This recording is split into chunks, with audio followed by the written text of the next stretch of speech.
नमस्कार दोस्तों। आज के हमारे लेक्चर का विषय रहेगा बायोडायवर्सिटी अमेंडमेंट बिल, जो कि रिसेंटली लोकसभा के अंदर पास कर दिया गया है। बट नाउ इसको लेकर कुछ कंट्रोवर्सी भी हो गई है, देश में बवाल सा मच गया है।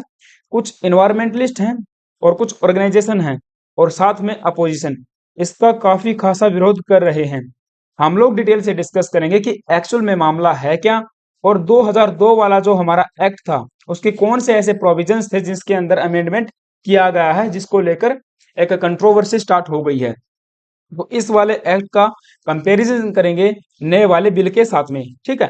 और ये वाला जो टॉपिक है किसी भी गवर्नमेंट एग्जाम के पर्सपेक्टिव के लिहाज से काफी अहमियत रखता है, तो उसी लिहाज से हम लोग आज का लेक्चर कैरी आउट करेंगे। ये न्यूज आप देख पाओगे, biological diversity amendment bill pass in Lok Sabha. तो एक ह्यूज कंट्रोवर्सी के साथ में इसको पास कर दिया जाता है। बट आगे बढ़ने से पहले एक छोटी सी रिक्वेस्ट आपसे है, अगर तो आप चैनल पे नए आए हो प्लीज यार एक सब्सक्राइब जरूर कर लेना। सबसे पहले बात करेंगे 2002 वाले एक्ट के बारे में। देखिए ये वाला जो एक्ट है 1992 के अंदर एक कन्वेंशन होता है जिसे कि United nation convention on biological diversity के नाम से जाना जाता है। उसके अंदर कुछ ऑब्जेक्टिव्स रखे गए थे, उन्हीं को रियलाइज करने के लिए भारत सरकार का पहला प्रयास था। और ये जो कन्वेंशन था रिकॉग्नाइज करता है the sovereign rights of the state to use their own biological resources, ठीक है। And it was passed by the Parliament of India to protect biodiversity and facilitate the sustainable management of the biological resources with the local communities. हमें हमारी जो biodiversity है उसका sustainable use करना है और उसका प्रोटेक्शन करना है।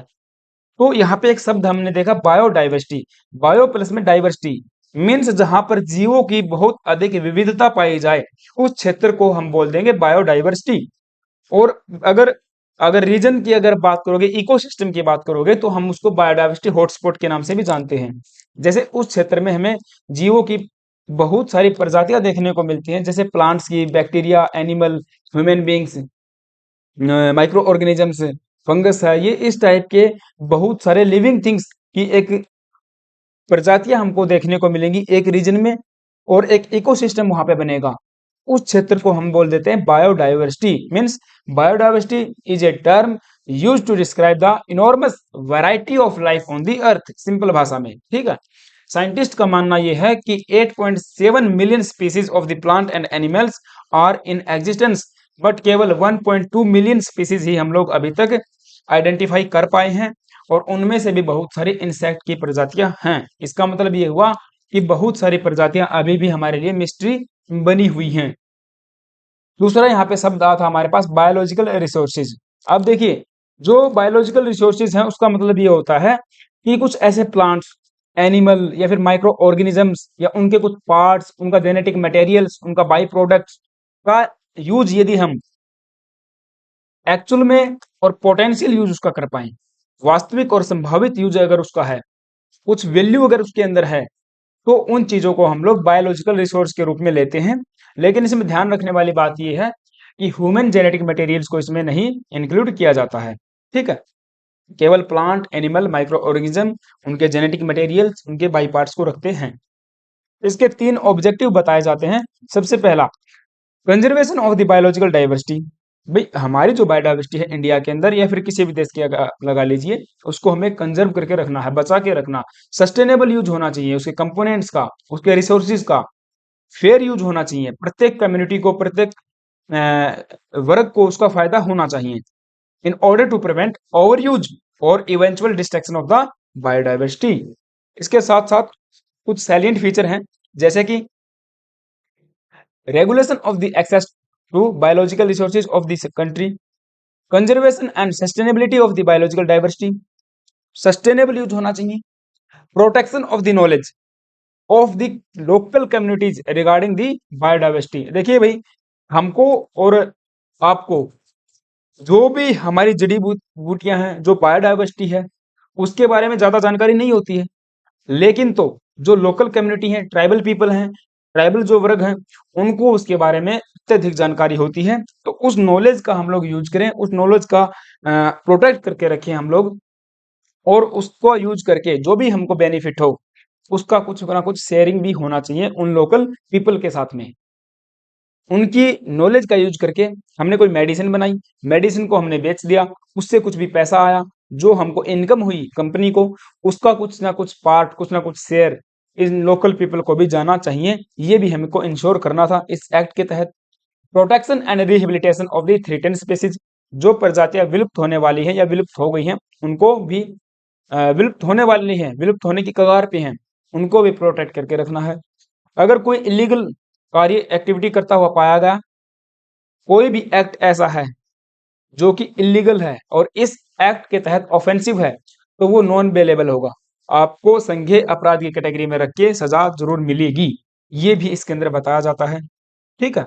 हाँ, अब इसको लेकर भी कंट्रोवर्सी है कि कुछ ऐसे एक्टिविटी हैं जो पहले क्रिमिनलाइज क्रिम इसकी जो कैटेगरी में थे, कॉन्जिबल अपराधों की कैटेगरी में थे, उनको डीक्रिमिनलाइज कर दिया गया है, तो उसको लेकर भी कंट्रोवर्सी है।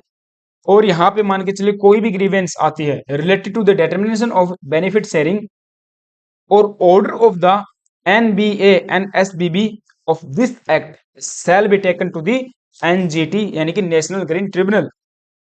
अगर तो बेनिफिट शेयरिंग को लेकर कोई ना कोई गड़बड़ घोटाला है या फिर कोई ऑर्डर पास किया गया है नेशनल बायोडाइवर्सिटी अथॉरिटी या फिर स्टेट बायोडाइवर्सिटी बोर्ड के द्वारा और उसका उल्लंघन होता है, तो वो मामला कहाँ पे जाएगा? NGT के अंदर जाएगा और इसका समाधान वहीं पे होगा। तो ये सारी बातें भी इस एक्ट में लिखी हुई हैं। कुछ ऐसी एक्टिविटी हैं जो यहाँ पे प्रोहिबिट की जाती हैं, इसके लिए आपको प्रियर अप्रूवल लेना पड़ेगा NBA से, अन्यथा आप कोई भी एक्टिविटी उस क्षेत्र में परफॉर्म नहीं कर पाओगे। जैसे कि कोई भी आदमी है, कोई ऑर्गेनाइजेशन है, चाहे वो भारत का है या फिर भारत से बाहर का है, obtaining any biological resources occurring in India for its research और कॉमर्शियल यूटिलाइजेशन। अगर आपको रिसर्च कैरी आउट करनी है, अगर रिसोर्सेज का आपको कॉमर्शियल यूटिलाइजेशन करना है, तो आपको पहले से परमिशन लेनी पड़ेगी, पहली बात। दूसरी बात, अगर आपने रिसर्च कैरी आउट करवाई, कोई रिजल्ट निकला, उस रिजल्ट को ट्रांसफर करना है, तो उसके लिए भी आपको क्या करना पड़ेगा? पहले से अप्रूवल लेना पड़ेगा। इंटेलेक्चुअल प्रॉपर्टी राइट्स को लेकर अगर यदि आप क्लेम करना चाहते हो, अगर आपने कोई इन्वेंशन की है on the research made on biological resources obtain from India, भी आपको क्या करना पड़ेगा? अप्रूवल लेना पड़ेगा। अब इन सारी चीजों को इम्प्लीमेंट करने के लिए बेटर तरीके से 3 यहाँ पे बॉडी बनाई जाती है, 3 टीयर स्ट्रक्चर हम कह सकते हैं। नेशनल लेवल के ऊपर नेशनल बायोडाइवर्सिटी अथॉरिटी, राज्यों के ऊपर हो जाएगी स्टेट बायोडाइवर्सिटी बोर्ड्स, और लोकल लेवल पे हमारे पास दी बायोडाइवर्सिटी मैनेजमेंट कमेटीज होती हैं, और जो इन सारी चीजों को मैनेजमेंट करके रखती हैं। तो अब जरूरत क्यों पड़ी? ये वाला जो एक्ट हम लेके आए 2002 वाला, इसकी जरूरत क्यों पड़ी? तो देखिए 2% हमारा हमारे पास लैंड है, उसमें से भी 6 से 7.5% हमारे पास टोटल बायोडाइवर्सिटी है ऑफ द वर्ल्ड। और इस चीज को प्रोटेक्ट करने के लिए, कंजर्व करने के लिए इस टाइप की किसी ना किसी रेगुलेशन की, किसी ना किसी एक्ट की हमको जरूरत थी। तो इतनी ह्यूज बायोलॉजिकल डाइवर्स होने के कारण भारत के अंदर भी किसी ना किसी एक्ट की जरूरत थी, पहली बात। दूसरी बात, 1994 के अंदर ही एक यहाँ पे कन्वेंशन और होता है, जिसको कि कन्वेंशन ऑन बायोलॉजिकल डाइवर्सिटी के नाम से जाना जाता है। इसके अंदर भी कुछ एग्रीमेंट्स किए गए थे, जैसे कि that discriminate uses of the biological resources needed to be halt. जो भी डिस्क्रिमिनेट यूज होता है बायोलॉजिकल रिसोर्सेज का, उसको हमें होल्ड करना, रोकना है। सस्टेनेबल यूज होना चाहिए इन रिसोर्सेज का।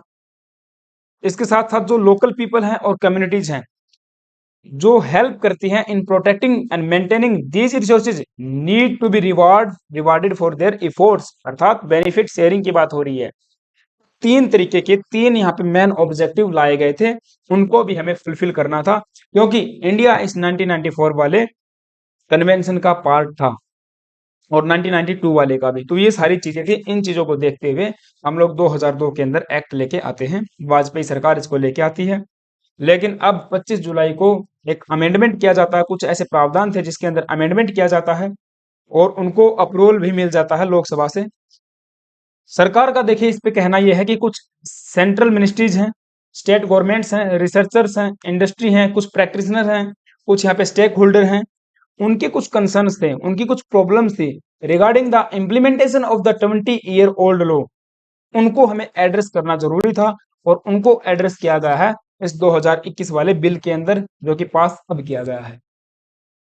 भूपेंद्र यादव पर्यावरण मंत्री हैं हमारे, उन्होंने बताया we have seen that there were problems and it was necessary to address them and to ensure that tribes and vulnerable communities benefit from the proceeds of the medicinal forest products and these amendments were necessary। और दूसरा, हमने decriminalise किया है बहुत सारी activities को जो कि इनकरेज करेगी आयुर्वेदा को as well as ease of doing business को। तो सरकार का यही पक्ष है, भाई जो भी हमने एक्टिविटीज को डीक्रिमिनलाइज किया है इससे आयुर्वेदा बढ़ेगा, इससे लोग रिसर्च कर पाएंगे और नई नई फाइंडिंग्स यहाँ पे हो पाएंगी। जैसे कि कोई प्रैक्टिशनर है ट्रेडिशनल मेडिसिन को लेकर, सीड सेक्टर में हो जाएगा, इंडस्ट्री है, कुछ रिसर्चर्स हैं, उनके ऊपर ये पहले वाला जो एक्ट था वो इम्पोज करता है heavy complaints and burden and made it hard to conduct collaborative research and investment and simplify the patent application process। तो अब हमने इन चीजों को सिंप्लीफाई कर दिया है, पैटेंट प्रोसेस हो जाए या फिर उसके अंदर इन्वेस्टमेंट आनी हो, कोई कोलैबोरेटिव रिसर्च करनी हो, कोई भी प्रैक्टिशनर है, कोई इंडस्ट्री है, कोई यहाँ पे ऑर्गेनाइजेशन है, अगर तो मानवता की भलाई के लिए वो ये सब चीजें करना चाहते हैं, रिसर्च करना चाहते हैं, तो जो भी कागज कार्रवाई थी उसको और भी ज्यादा आसान बना दिया गया है, कई चीजों को यहाँ पे डिक्रिमिनलाइज कर दिया गया है। सरकार का ऐसा पक्ष है, तो इससे कहते हैं कि इन्वेस्टमेंट भी आएगा। ठीक है, और आयुष जो मंत्रालय है मैंने बताया उसको यहाँ पे ज्यादा बेनिफिट होने वाला है। कंसर्न इसको लेकर यही है, कुछ इन्वायरमेंटल ऑर्गेनाइजेशन है जैसे कि लाइफ करके है, उन्होंने बताया कि ये केवल बेनिफिट करेगा आयुष मंत्रालय को। और दूसरा यहाँ पे बायोपायरेसी की बात की जा रही है कि बायोपायरेसी बहुत ज्यादा बढ़ जाएगी and these modifications would exempt Ayush manufacturing companies from needing approval from the NBA। तो NBA से अप्रूवल लेने की जो बात की जाती थी ना, उससे इनको छूट मिल गई है और कोई भी आप यहाँ पे एक्टिविटी कर सकते हैं। इसके रिगार्डिंग एक और यहाँ पे डाटा बताया जाता है जो Centre for the Science and Environment and Down to Earth magazine के द्वारा कैरी आउट किया गया था। उन्होंने बताया कि देखिए देश में ऐसा कोई भी डाटा अवेलेबल नहीं है जो कि बताता हो कि कितना पैसा आया, कितना पैसा गया और कितने पैसे का बेनिफिट शेयरिंग किया टू द लोकल कम्युनिटी। कोई भी डाटा अवेलेबल नहीं है कुछ राज्यों को ही छोड़ के, अर्थात कोई भी यहाँ पे पारदर्शिता नहीं है, ट्रांसपेरेंसी नहीं है कि बेनिफिट शेयरिंग की जब बात की जाती है आप कमिटमेंट हो उस चीज को लेकर, बट फिर भी क्या आपने पैसे का शेयरिंग किया कम्युनिटी के साथ में, क्या आपने सस्टेनेबल यूज किया, तो उसको लेकर कोई भी डाटा अवेलेबल नहीं है। यहाँ पे ये बात भी कंसर्न का विषय है। 2021 के अंदर आपको पता होगा ज्वाइंट पार्लियामेंट्री कमेटी बनाई गई थी, जयराम रमेश जो कि कांग्रेस के स्पोक पर्सन है इसके एक मेंबर हुआ करते थे, उन्होंने लेटर लिखा टू द संजय जायसवाल जो कि बीजेपी के एमपी हैं एंड द कमेटी के चेयरमैन थे। उन्होंने लिखा ये जो भी आप छूट देना चाहते हो या फिर छूट जो आप दे रहे हो could open the law for abuse, केवल और केवल इस एक्ट का मिसयूज या एब्यूज ही यहाँ पे होने वाला है। लेकिन फिर भी इस एक्ट जो भी यहाँ पे प्रोविजंस बताए गए थे जो का तो विदाउट एनी मॉडिफिकेशन लोकसभा को भेज दिया जाता है और उसको रिसेंटली पास कर दिया जाता है। तो ये मामला था, आई होप कि आपको चीजें समझ में आई होंगी।